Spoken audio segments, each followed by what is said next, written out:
Support WrestleTalk! Donate on Patreon. Hello and welcome to the WrestleTalk News. I'm Ollie Davis. And make sure you're subscribed to this channel to get mine, Luke, and El Fakador, Laurie Blake's Extreme Rules reactions on Monday, where if Fakador wins the predictions, he'll officially join the WrestleTalk team. I know he infiltrated us twice, but how can you not trust that guy? Last month, PW Insider reported that WWE's spiritual home, Madison Square Garden, was upset that WWE was hosting some of its WrestleMania 35 festivities next year in their rival venue, the Barclays Center. This was apparently the final straw in a relationship that had been souring for some time, and the Garden were reportedly planning to host other wrestling promotions, which would be the first non-WWE wrestling shows there since the 1920s.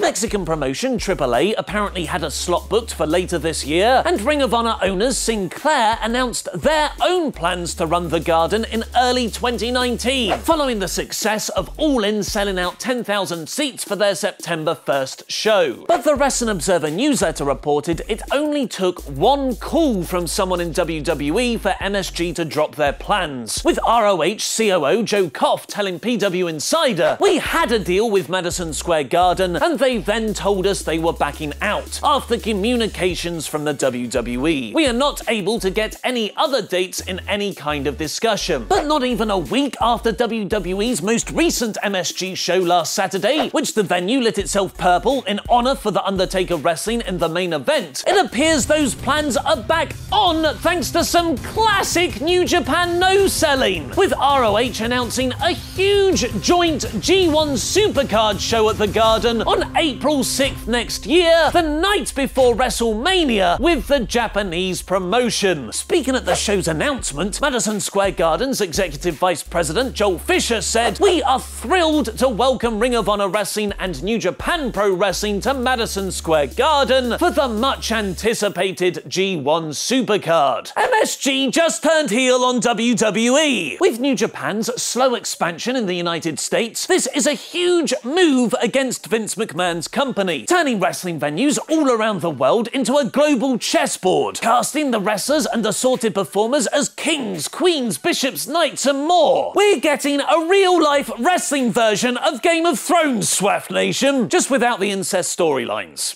For now. One such chessboard square appears to be the Staples Center in Los Angeles, which the Wrestling Observer newsletter reports has sided with WWE. Cody Rhodes apparently approached the Staples Center when looking for a venue to host All In, but was pretty much told that they weren't interested in any wrestling that wasn't WWE, with All In eventually selling out 10,000 seats in just 30 minutes. It makes you wonder how sales would have fared in the Staples Center's much larger 21,000 capacity. Another key piece in the game has emerged to be Rey Mysterio, who has been in negotiations with WWE since his inferior Royal Rumble return in January. He's since appeared again for them at the greatest Royal Rumble, but he reportedly only wants a part-time contract with the company, while WWE want him full-time. Meanwhile, he's continued to wrestle for numerous independent promotions and New Japan, where he's just been announced for the final show in this year's G1 tournament on the 12th of August. The Wrestling Observer claims that while Rey still hasn't signed with WWE, the discussions are close enough that they've talked about what commitments he has and doesn't have left. Key amongst these is All In,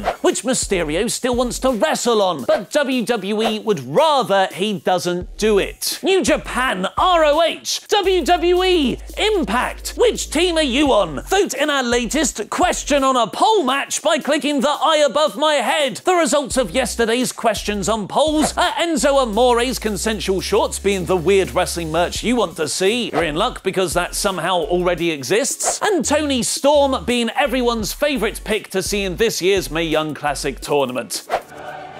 It's Extreme Rules this Sunday! Find out mine and Luke's and El Fakador Laurie Blake's predictions by clicking the videos on screen now. And give us a subscribe to keep up to date with all the latest wrestling news. I've been Ollie Davis, and that was wrestling.